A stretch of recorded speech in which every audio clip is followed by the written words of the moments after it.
We've all seen videos, we've all seen stories of extreme football fan behavior. Now, I'm not talking about American football. I'm talking about what North Americans call soccer, and around the world they call football.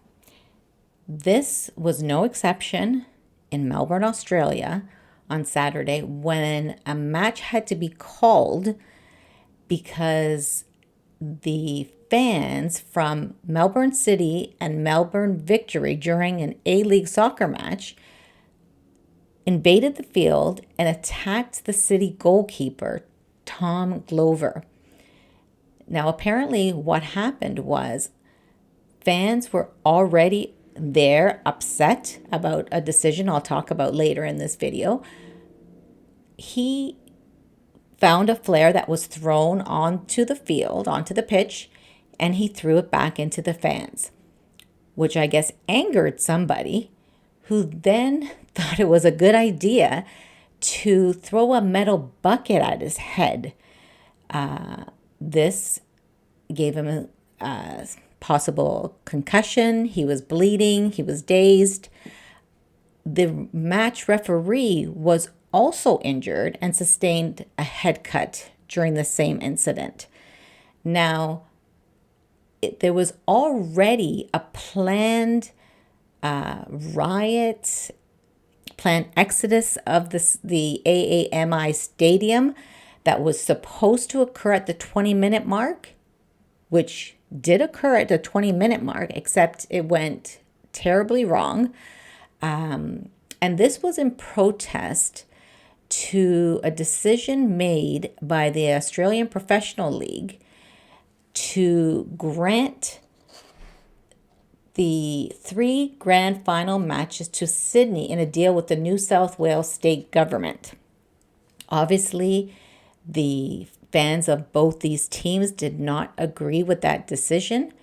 Now, the Australian Football Professional League says following shocking scenes during the first half of the A-League men's match between Melbourne Victory and Melbourne City, where fans from Melbourne Victory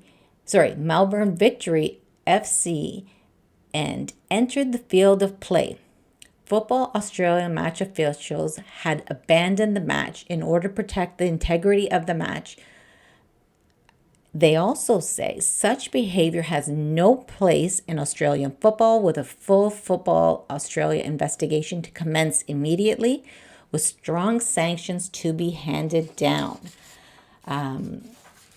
Both sets of fans started with derogatory chants immediately as the game started. So it just got increasingly worse from there.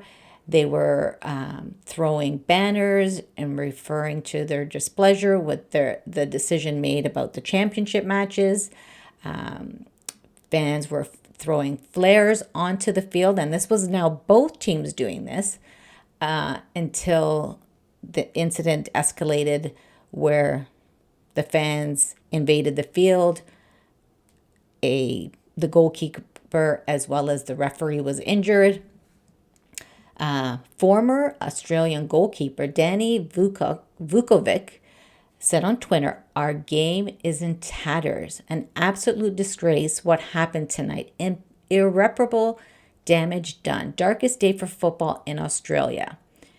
And veteran Australia soccer journalist Ray Gatt replied to a comment on Twitter by saying, "As a football writer, I covered Australia soccer for over 40 years and have seen many highs and crippling lows.